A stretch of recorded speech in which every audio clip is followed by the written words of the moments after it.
함께 읽겠습니다. 마음이 감동된 모든 자와 자원하는 모든 자가 와서 회막을 짓기 위하여 그 속에서 쓸 모든 것을 위하여 거룩한 옷을 위하여 예물을 가져다가 여호와께 드렸으니. 아멘. 기도하겠습니다. 하나님, 오늘도 귀한 새벽을 우리가 또 깨우고 기도할 수 있는 은혜를 허락하여 주셔서 감사합니다. 하나님, 우리가 이렇게 기도하고 또 하나님을 찬양하는 것은 우리에게 믿음 주신 하나님의 은혜가 있기 때문인 줄 믿습니다. 우리가 억지로 하지 않게 하시고 또 불안해서 하는 것이 아니라 믿음으로 하게 하시고 신앙으로 할 수 있도록 복을 내려 주옵소서. 이 시간 1,000번제로 드려진 예물과 감사하여 드려진 예물을 기뻐 받아 주시고, 하나님, 우리 이 새벽에 기도할 때에 정말 하나님의 정말 놀라우신 그 사랑을 마음껏 고백하고 또 찬양하고 또 응답받는 시간 되게 도와주옵소서. 감사하고 거룩하신 예수 그리스도 이름으로 기도 올렵나이다. 아멘.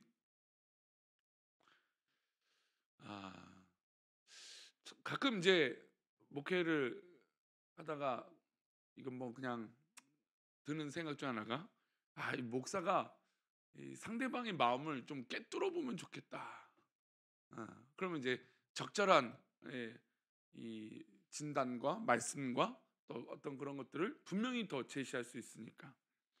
근데 우리가 뭐 아시다시피 상대방의 마음을 눈으로 볼 수 있습니까? 없습니까? 없죠. 사람은 눈으로 볼 수 있는데 마음은 읽을 수는 없습니다. 그래서 참 사람들과 어떤 이 어려움들이 발생되는 건 그 마음을 잘 모르기 때문이에요, 사실은. 정말 그 마음이 어떤지, 그 마음의 상태가 어떤지, 아니면 아픈지, 아니면 그 마음이 행복한지, 또 얼마나 그 마음이 좋은지, 또 얼마나 또 신앙으로 바로 서고 있는지, 그것을 사실 알 수 없으니까 여러 가지 어려움들이 발생되는 건 사실입니다. 예전에 책이 나온 것 중에 하나가 나는 가해자의 엄마입니다라고 하는 책이 있습니다. 이 책의 저자는 수 클리볼트라고 하는 여인인데, 이 여인이 어떤 여인이냐면 1999년에 있었던 이 콜롬비아 고등학교 학교에서 일어났던 총기 난사를 저질렀던 두 명의 학생 중에 한 명의 어머니였습니다. 그러니까 뭐 미국 가면 뭐 우리나라랑 다르게 뭐 아이들을 뭐 이렇게 개방적으로 키우고 자유롭게 키울 것 같지만 또 그렇지도 않습니다. 정말 아끼고 사랑하며 우리나라 부모님처럼 어머니들처럼 금지옥엽으로 키우죠. 근데 그 어머니도 그랬다라는 거예요.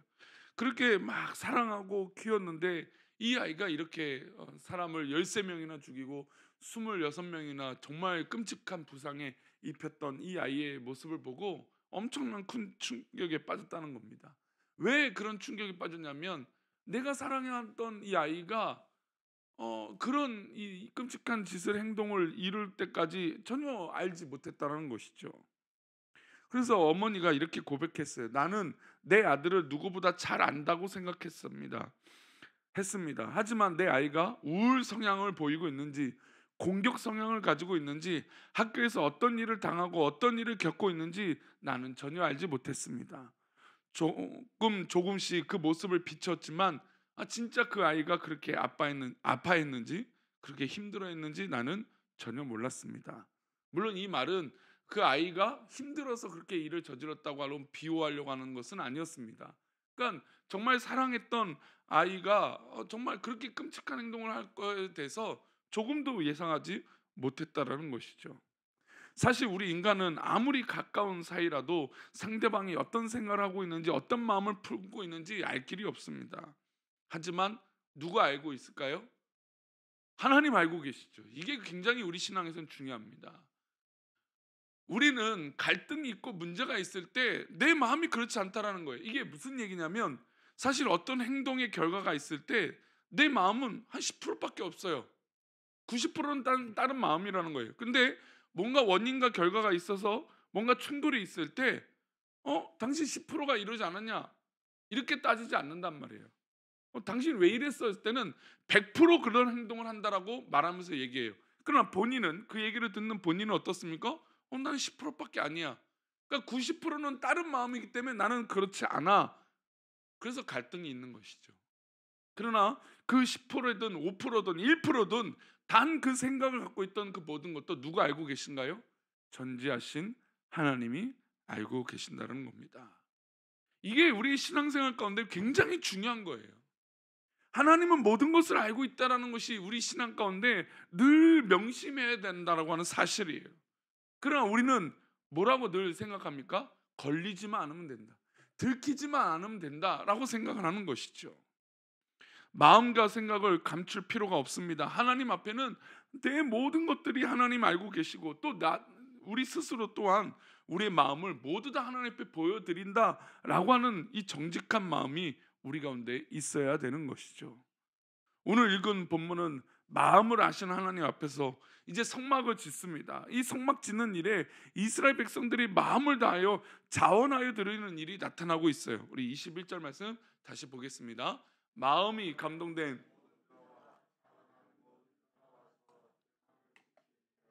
그 속에서 쓸 모든 것을 위하여, 거룩한 옷을 위하여 예물을 가져다가 여호와께 드렸으니, 마음이 감동된 모든 자, 자원하는 모든 자가 여호와께 드렸다는 것은 아주 단순한 것 같지만 신앙생활에서는 가장 기본적인 일입니다. 이것이 안 되면 사실 어려워요. 마음이 감동되고, 즉 신앙과 믿음과 은혜로 말미암아 내 마음이 감동되어져서 하는 것들, 그리고 자원하여서 드려지는 것들, 이것이 굉장히 중요해요. 근데 우리 한국 사회가 신앙생활 안에서도 자꾸 비교하고 경쟁을 한단 말이에요. 그래서 내가 다른 사람보다 잘해야지, 그러니까 진짜 신앙과 마음의 자원함은 없는데 자꾸 상대방과 비교하니까 어떻게든 내가 더 잘해야겠다. 물론 뭐 그런 거룩한 도전도 중요할 수 있습니다. 도전받는 건 중요하죠. 남들이 열심히 하니까 나도 열심히 해야지. 그런 거룩한 순수한 이 도전은 참 좋은 거예요. 그러나 우리가 사실 그렇게 순수하게 도전받는 것이 금방 식어진다는 것을 우리는 알고 있습니다. 정말 자원하여 하나님 앞에 쓰임 받고 헌신하고 정말 하나님 앞에 자원하여 드리는 것이 결국엔 그 결과도 아름답게 열매를 맺을 수 있다는 걸 우리는 너무나 잘 알고 있는 것이죠.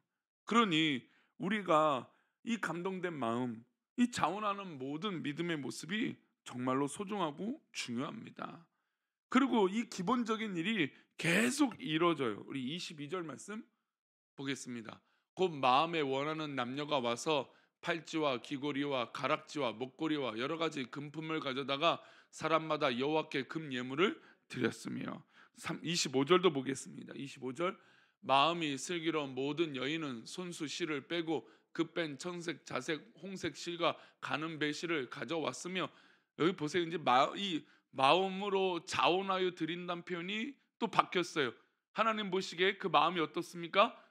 자원하는 모습, 감동되고 은혜로 하는 행동을 슬기로운 모습이라고 말하고 있어요. 그러니까 신앙생활 안에서 하나님 앞에 서 있는 이 자원하는 모습, 이 내 마음의 진실한 정직한 모습은 슬기롭다라고 하나님 보신다는 겁니다. 그래서 그 슬기로운 여인들은 어떻습니까? 손수 실을 빼고 그 뺀 청색, 자색, 홍색 실과 가는 배실을 가져왔으면, 이 일은 굉장히 수고로운 일입니다. 손수 실을 빼서 그 뺀 청색, 자색, 홍색 실을 만들어야 되잖아요. 염색이 돼야 되잖아요. 천연 염색을 해야 되잖아요. 또 이런 실을 구해야 되잖아요. 사실 금은 보석보다 더 어려운 게 바로 이런 색을 갖고 있는 실입니다. 그 당시. 그러니 이런 실을 가져오려면 얼마나 큰 수고를 해야 됩니까? 근데 그 수고로운 것을 하나님은 슬기롭다, 그 자원하고 헌신하는 모습을 슬기롭다라고 말씀하고 있어요. 29절 말씀입니다. 함께 읽겠습니다. 마음에 자원하는 남녀는 누구나 여호와께서 모세의 손을 빌어 명령하신 모든 것을 만들기 위하여 물품을 드렸으니 이것이 이스라엘 자손이 여호와께 자원하여 드릴 예물이니라.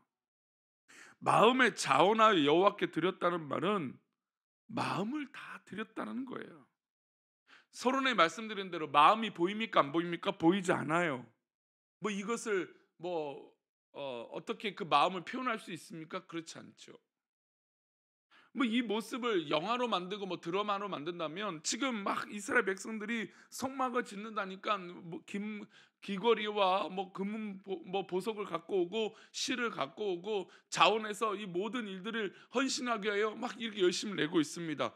근데 뭔가 보여지는 걸로 한다면 막 열심을 내는 모습일 거예요. 근데 그 마음은 지금 보이지 않습니다. 그런데 하나님 보실 때 계속해서 이 마음 가운데, 이 드려지는 모습 가운데 자원하는 모습을 하나님이 기뻐하고 계신다는 것을 느낄 수 있습니다. 어떻게 하면 이 자원하여 드릴 수 있을까요? 우리 4절 말씀 한번 보겠습니다. 함께 읽겠습니다. 모세가 이스라엘 자손의 온 회중에게 말하여 이르되 여호와께서 명령하신 일이 이러하니라 이르시기를.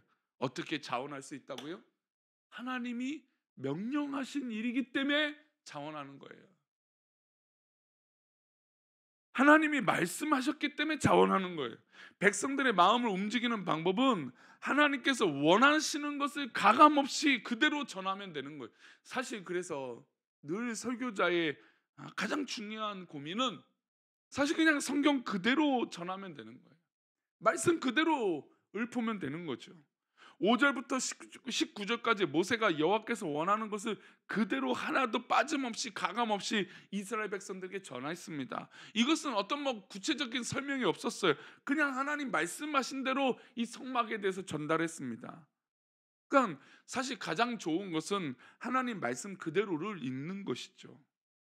강단이 왜곡되고 설교가 왜곡되고 문제가 생기고 하나님 뜻이 왜곡되고 본질이 왜곡되는 이유는 목회자가 말씀을 전할 때 자기 이야기를 하기 때문이겠죠. 저는 이 얘기를 늘 자주 드리는 편입니다. 그래서 설교는 가장 심플하면 또 듣기 좋은 것, 그러니까 듣기 쉬운 것, 좋은 것이 아니라 쉬운 것이 가장 좋은 설교예요. 말씀 전하는 그대로예요. 말씀 있는 그대로를 들으면 돼요. 그래도 목사가 서 있는 건 이 말씀을 그대로 전하는데 아무래도 좀 이해되기 쉽기 위하여 설명을 붙이는 겁니다. 근데 그때마다 가장 조심해야 되는 것이죠. 하나님 말씀 그대로를 전할 수 있도록 말이죠. 하나님의 말씀을 그대로 받아서 전하면 누구나 감동을 받게 되어 있습니다. 성경을 제가 수요일마다 이 교리에 대해서 성경 말씀을 막 20 몇 줄을 했어요. 근데 가장 중요한 건 이 말씀은 하나님의 감동으로 됐다라는 거예요. 그러니 성경 말씀을 받으면 그냥 하나님의 감동으로 받으면 돼요. 그러나 자원하고 하나님 마음에 진실하지 못하면 어떻게 됩니까? 이 말씀을 그대로 못 받아들여요. 그게 문제가 생기는 것이죠. 문제가 생기는 것은 하나님의 말씀을 말씀대로 권하지 않는 데서도 문제가 있고 또 반대로 말씀 그대로를 받아들이지 않기 때문에도 문제가 생기는 것이에요. 오늘 모세는 하나님의 말씀을 그대로 받았습니다. 그리고 이스라엘 백성들에게 하나도 가감없이 전했습니다. 하나님의 말씀을 그대로 받은 이스라엘 백성들은 마음이 뜨거워지기 시작합니다. 자원한다라는 것은 바로 이 마음이 성령의 충만함으로 뜨거워지는 거예요. 그리고 감동이 일어나는 것이죠. 그리고 하나님 앞에 자원하여 드리는데 하나님께 자원하여 드리기 시작합니다. 그러니 말씀을 전하는 강단에 서 있는 목회자는 자기의 생각을 내려놓을 필요가 있겠죠. 또한 듣는 성도들은 자기의 생각으로 설교를 해석하는 것이 아니라 하나님의 말씀 그대로를 받아들일 수 있는 자세가 있을 때 저는 그 교회가 바로 부흥하는 교회고 하나님께서 기뻐하는 교회가 되는 것인 줄 믿습니다. 하나님의 말씀만 전하고 또 하나님의 말씀만 듣는 용기가 필요합니다. 말씀을 읽고 묵상하는 과정에서 우리 모든 성도님들 자원하는 마음이 생기기를 축원합니다. 강요하는 것이 아니라 하나님의 말씀을 잘 읽고 이해하고 묵상하면 누구나 우리 성도님들 마음이 또 신앙이 또 믿음이 뜨거워지기 마련입니다. 감동을 안 받을 수가 없죠. 하나님 말씀을 읽으면 감동될 수밖에 없습니다. 우리는 하나님 지으신 피조물이기 때문에 이 피조물의 주인인 하나님 마음이 늘 우리 가운데 다 보여주고 또 우리를 깨닫게 해주시고 또 하나님께서 우리의 마음을 정말 다 들여다보고 계시는 줄 믿습니다. 그러니 오늘 하루도 뭐 그렇게 늘 명심했으면 좋겠어요. 하나님이 내 마음을 다 알고 계신다. 목사가 알고 있는 게 아니라 누가 알고 있다고요? 하나님이 다 알고 계신다. 그러니 하나님께서 지으신 이 놀라운 은혜 가운데 오늘도 주인의 마음에 흡족한 믿음의 삶이 우리 가운데 있기를 축원합니다. 기도하겠습니다. 하나님 아버지, 우리 신앙이 억지로 하는 자가 되지 않게 해 주옵소서. 또 사람들 때문에 눈치 보는 신앙이 되지 않게 해 주옵소서. 비교하는 신앙이 되지 않게 하여 주옵소서. 순수하고 자원하고 또 내 신앙이 성령의 감동으로 뜨거워지고 말씀 그대로를 받아들이고 또 그 말씀에 순응하며 살아가는 믿음의 모습이 우리 가운데 있게 해 주옵소서. 우리 성도들 하나님 주신 큰 축복을 다 누리기를 원합니다. 하나님, 그 축복은 말씀에 자원하는 것인 줄 믿사오니 우리 성도들 이 새벽에도 자원하여 기도하게 하시고 하나님 앞에 자원하여 내 신앙을 드릴 수 있는 믿음의 모습이 있게 하여 주옵소서. 하나님은 다 알고 계심을 믿습니다. 우리도 오늘도 새벽에 기도할 때, 또 이 새벽에 기도할 때 내 마음에 정말 이 정직하고 솔직한 기도하는 우리들이 되게 도와 주옵소서. 감사하고 거룩하신 예수님의 이름으로 기도 올렵나이다. 아멘. 하늘에 계신 우리 아버지여, 이름이 거룩히 여김을 받으시오며 나라의 임하옵시며 뜻이 하늘에서 이룬 것 같이 땅에서도 이루어지이다. 오늘날 우리에게 일용할 양식을 주옵시고 우리가 우리에게 죄 지은 자를 사하여 준 것 같이 우리 죄를 사하여 주옵시고 우리를 시험에 들게 하지 마옵시고 다만 악에서 구하옵소서. 대개 나라와 권세와 영광이 아버지께 영원히 있사옵나이다. 아멘.